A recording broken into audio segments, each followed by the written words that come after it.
जयकारा बोल मेरे श्री गुरु महाराज की जय। बोलो मेरे श्री नंगली निवासी भगवान की जय। दयालु श्री परमहंस दयाल जी महाराज की जय। बोलो मेरे श्री निजातम भगवान की जय। बोलो मेरे श्री प्रेम भगवान की जय। श्री स्वरूप सुधा ग्रंथ का 66वें दिन का पाठ। कल के शीर्षक अद्वैत सर सद्गुरु सरोवर से आगे। मन में यह सोच विचार करो, माया तो आनी जानी है, कब क्या होगा कोई क्या जाने, यह लंबी एक कहानी है। जीवन की घड़ियां तो सोच विचार से बीत सकती हैं।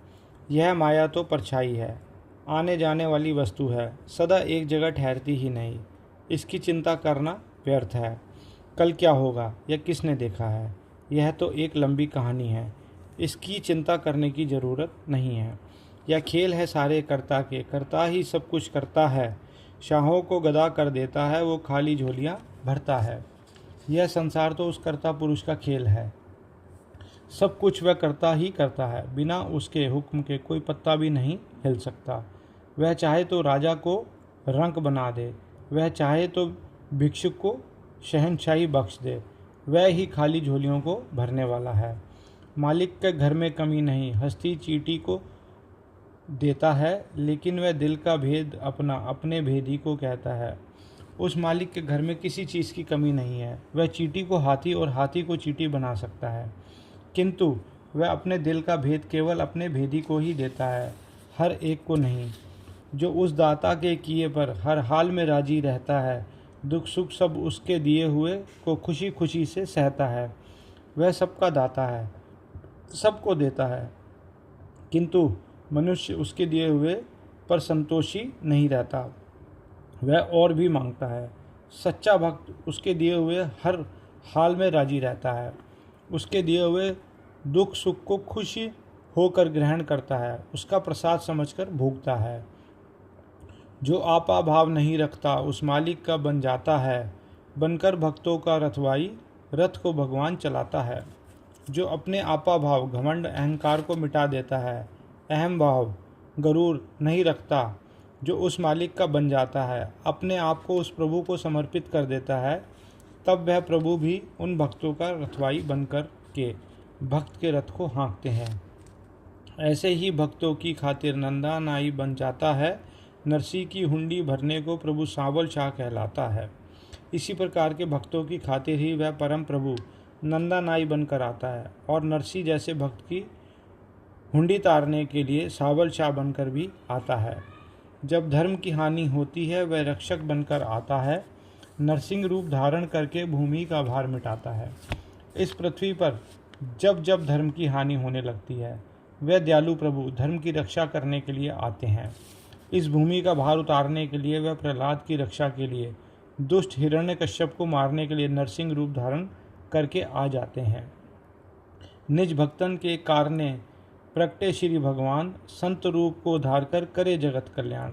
वे परम प्रभु अपने भक्तों के लिए ही अवतार धारण करके आते हैं। जब जब जैसी आवश्यकता पड़ती है वैसा वैसा ही रूप धारण करके आते रहते हैं।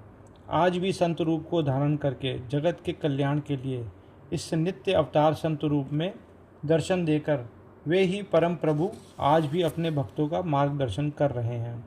श्री टेरी अवतार धर पहुँचे नंगली धाम, निज जन की रक्षा करे सद्गुरु पूर्ण काम।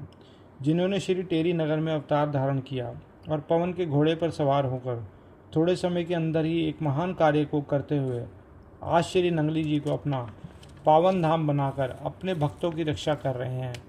तीर्थ धाम नंगली के संत रूप भगवान आज भी सबकी कामनाओं इच्छाओं की पूर्ति कर रहे हैं। सच तो यह है कि वह रहती दुनिया तक अपने भक्तजनों की रक्षा करते रहेंगे। टेरी से तोई चली रूप नदी का धार, नागिन नदी प्रकट हुई नंगली में साकार। जहाँ मेरे गुरुदेव श्री टेरी जी में प्रकट हुए और बाद में श्री नंगली जी को अपना विश्राम स्थल स्वीकार किया, वहीं टेरी की जलधारा तोई भी नागिन नदी का रूप धारण करके महाराज श्री के चरणों को स्पर्श करने के लिए पहुँच गई। टेरी में तोई रहा जिस नदिया का नाम भयो चनाव चकोड़ी ही पहुँचे नंगली धाम। जिस नदी का नाम श्री टेरी जी में तोई था, वही चकोड़ी स्थान के समीप दरिया चनाव के नाम से चरण स्पर्श करता रहा। अब वही जलधारा श्री नंगली जी में नागिन नदी के नाम से प्रकट हुई। चरण पड़े गुरुदेव के, बन गया अमृत स्रोत, अंधकार में जल उठी गुरु प्रेम की ज्योत। श्री नंगली जी में जब सदगुरुदेव भगवान के चरण पड़े तो महाराज श्री ने अपने कर कमलों से अमृत स्रोत हैंडपंप लगवाकर अपने श्रीमुख से उस जल को वरदान दिया कि यह जल गंगा जल की तरह शीशियों में बंद होकर जाया करेगा। श्री महाराज जी के ये अमर वाक्य आज सत्य हो रहे हैं। महाराज जी के आने से श्री नंगली धाम के भाग्य ही जाग उठे। जो भूमि बंजर पड़ी थी वही आज सोना उगल रही है। श्री महाराज जी के चरण पड़ने से मानो घोर अंधकार में गुरु प्रेम के आनंद की ज्योति जगमग जगमग जगमगा उठी। सतगुरु का संकल्प था निज आत्म संकेत, सुंदर तीर्थ बन गया सरोवर सर अद्वैत। यह सब श्री सतगुरुदेव जी महाराज के उसी संकल्प की शक्ति थी जो सन 1934 में श्री टेरी जी में उन्होंने प्रकट की थी। उसी संकल्प की पूर्ति के लिए सन 1973 में श्री स्वामी निजात्मानंद जी ने कृपापूर्ण संकेत किया। वही स्वप्न साकार रूप में श्री अद्वैत सर के नाम से आज श्री नंगली दरबार का एक सुंदर तीर्थ बन गया है। बोलो जयकारा, बोल मेरे श्री गुरु महाराज की जय।